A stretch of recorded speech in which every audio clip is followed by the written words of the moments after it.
members, so find us and we hope to see you soon.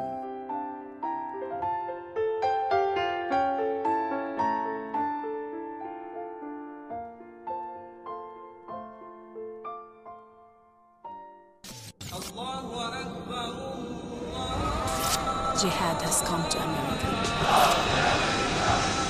It constitutes the most devastating series of terrorist attacks in history.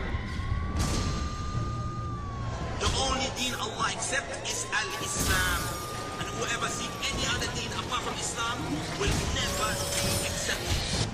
Allahu Akbar! And we stand together to win the war against terrorism. But you too will make your destruction.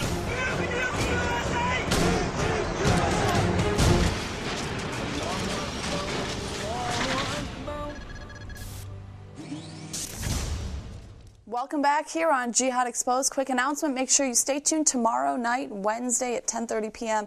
Eastern. Join Pastor Joseph on News and Views live here on ABN. It's an excellent show. We encourage you to watch it. Let's take our next call of the evening, and then we'll take it back over to Waleed and Sheikh Omar. Who do we have on air with us this evening?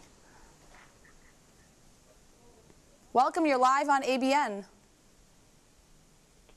Okay. Yeah, I just want to ask the Sheikh from Lebanon. Yes. Is he a Jewish Sheikh? Yes or no? I think he's a Muslim Sheikh. I'm a Muslim. No, I want him to ask. He answered you. He said he's a Muslim. Muslim by birth, you see. If you are a Jew, you see, it's up to you. You have your own, religion. But I'm a Muslim, thank God.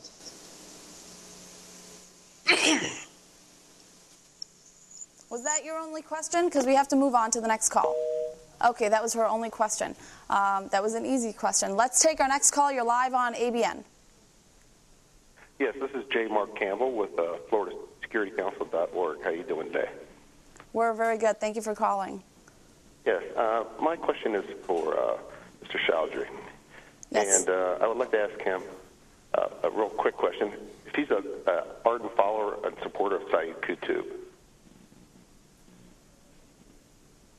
I'm sorry, can you repeat your question one more time? Yes. Is he an ardent follower and supporter of Sayyid Qutb? Anjem, did you hear that question? I heard that question, yes. Okay. I mean, yes, Sayyid Qutb was a great man. And, he believed in the struggle. He believed in implementing the Sharia. I have no problem at all with Sayyid Qutb. May Allah give him paradise. And I believe that every Muslim, in fact, he must work for the Sharia. He must abide by all of the commandments of God. He must work to liberate his land. And he must work, inshallah, not only to see the Sharia implemented in his own life, but also within the society. And, of course, he gave the biggest sacrifice, which he sacrificed his life for what he believes. And, this is what Islam is. Islam is something you believe in, you live by, and something you should call for and be willing to die for. So I think, he did what he wanted, what he could do for the sake of Allah in his life. Okay, let's see if he has a follow-up question. Are you still with us? Real quick follow-up, please. Yeah. Yes, well, according to Qutb, he says that, all Jalali societies, including the Jews, must be removed from the face of the earth. And if Al-Qaeda could press a magic button and eradicate all the Jews in the world and all the people who support Western society, and since that, as you stated, is the aim of Islam, as you just stated, would you still support Al-Qaeda in that case? This is a very theoretical question. If Allah subhanahu wa ta'ala, He got rid of all of the non-Muslims in the world, Allah said in the Quran, فَلَا تَعْسَلَ الْقَوْمِ الْكَافِرِينَ. He said, don't feel sorry for the kafir, the non-Muslims. But that is something in the hands of Allah. We don't believe that the lifespan is in our hands. So if someone is to die, that is the will of God. But definitely, our job is not to kill people. Islam came as a mercy for mankind to take mankind out of the shackles of man-made law into the beauty and the justice of Islam. So our relationship with the non-Muslims in general is to invite them to Islam and to have the Sharia implemented over them. But obviously, if you fight us, then we will fight you back. We are not like the Christians, that if you hit me on the right cheek, I will give you my left cheek. If you take my shirt, I will give you my trousers, etc. All right. Yes, but Waleed, let me turn it over to you. Well, it says, hadith very clear, حتى يقول الحجر والشجر هذا يهودي. تعال يا مسلم, تعال يا عبد الله, تعال واقطع رأسه. This is the famous hadith of the Prophet of Islam himself. Until the trees and the stones cry out, there is a Jew hiding behind me, come, O Muslim, come and cut his head off. This is the final solution in Islam to what they call the Jewish Zionist problem. So I don't understand how could Mr. Bakri deny this, even though many of the Muslim apologists have proclaimed this kind of thing, that the Jews will be eradicated. So I'm kind of mystified at the statements they make that they don't want to kill Jews, they don't want to kill Christians, yet it's very much part of the eschatological understanding of an Islamist like both Bakri and Chaudhry.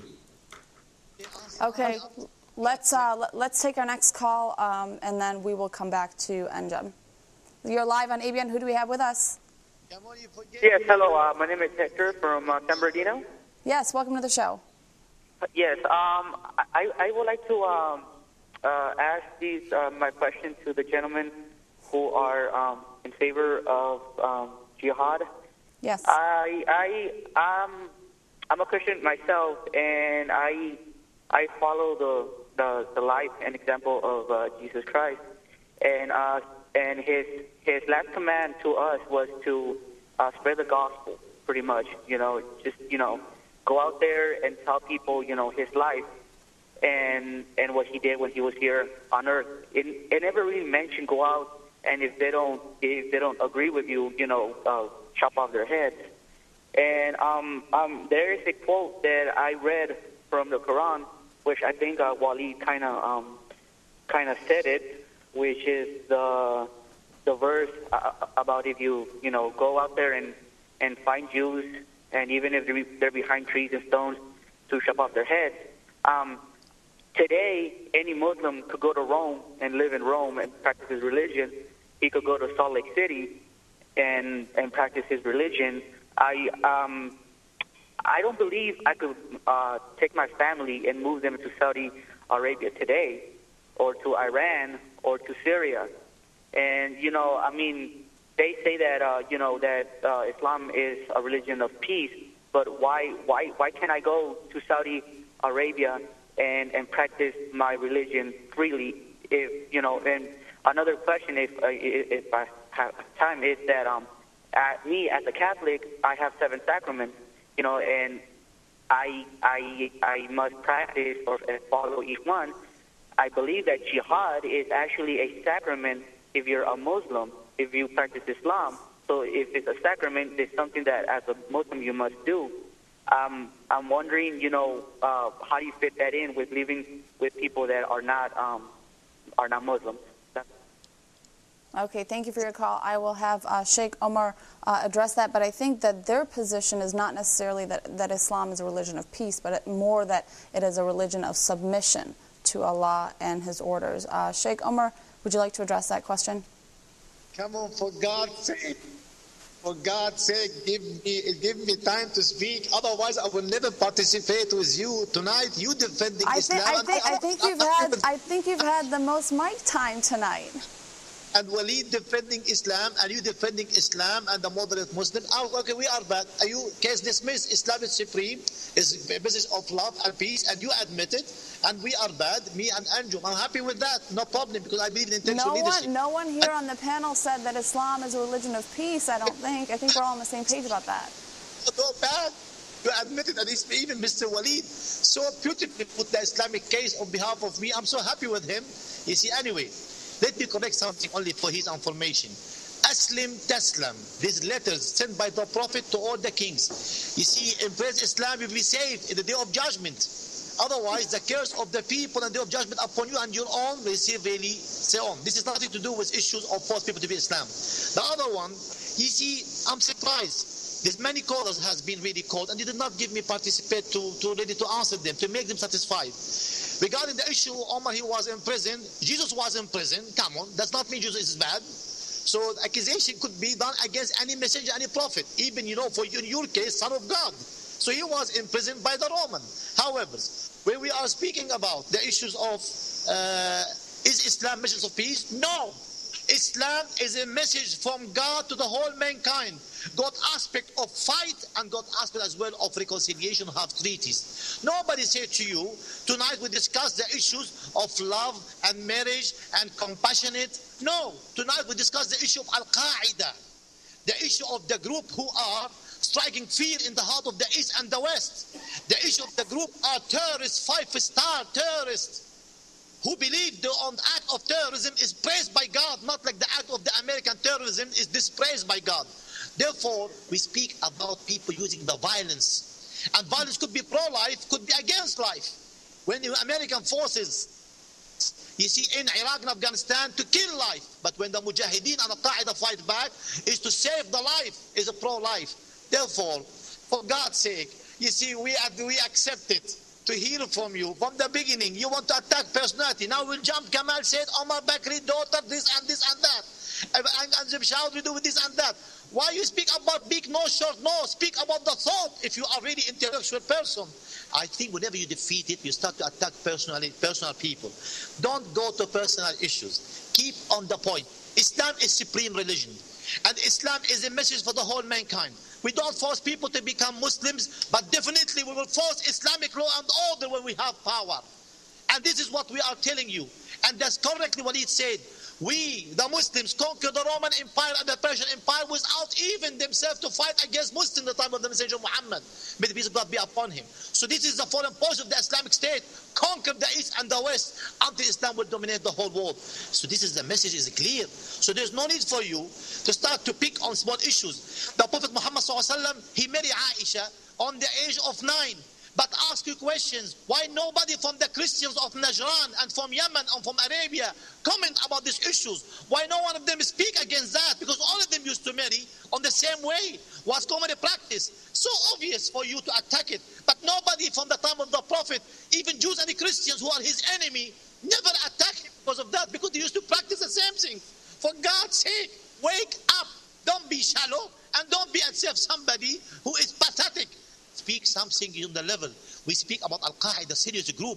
These people are threatening until now the East and the West. And these people using your own weapon, your own technologies, your own science to destroy you. So how we can stop that cycle of blood is by the American forces to withdraw their own forces, America withdraw their own forces from Muslim land. Otherwise, if the cause is there, the effect will be 9/11 again. This is the issues. Maybe we are not Al-Qaeda, but we understand Al-Qaeda, and we understand exactly what Al-Qaeda stands for. But after all, you see, we can coexist together if we could continue debate. But if you occupy it, you will find people going to fight. Thank you very much for giving me time. Thank you so much, and I don't think it could have been said any better, and I'm so glad it came from you and not from me. And I really wish, I want to say one more thing, I really wish that if all Muslims took this stance, if all Muslims were this honest, for the most part, except the last part about coexistence, but if all Muslims really stood up for what Islam really taught, I think that the West would be in a much better position to address these types of issues and ultimately, and I know you might not agree with this, but ultimately stop Islam from coming to the West. But unfortunately, we have such a divide in the Muslim community alone. I mean, most Muslims that are watching right now are probably condemning what you're saying because you're being so honest. But we certainly appreciate you for being that honest with us on the show. Let me turn it now to Kamal. On that note, Kamal, and then we'll take our next call. On that note, Kamal, why don't we see the majority of the West, whether it's the media or government officials or the general public, why can't the West seem to acknowledge and directly link Al-Qaeda and its operations with Islam? Why do we see President Obama and this person and that person say, no, the West is against Al-Qaeda and not Islam? Like, they're two different things. You're absolutely correct on this, because it's like Imam Faisal, or like Act of America, like the ISNA group, or for all the Muslim organization like CARE.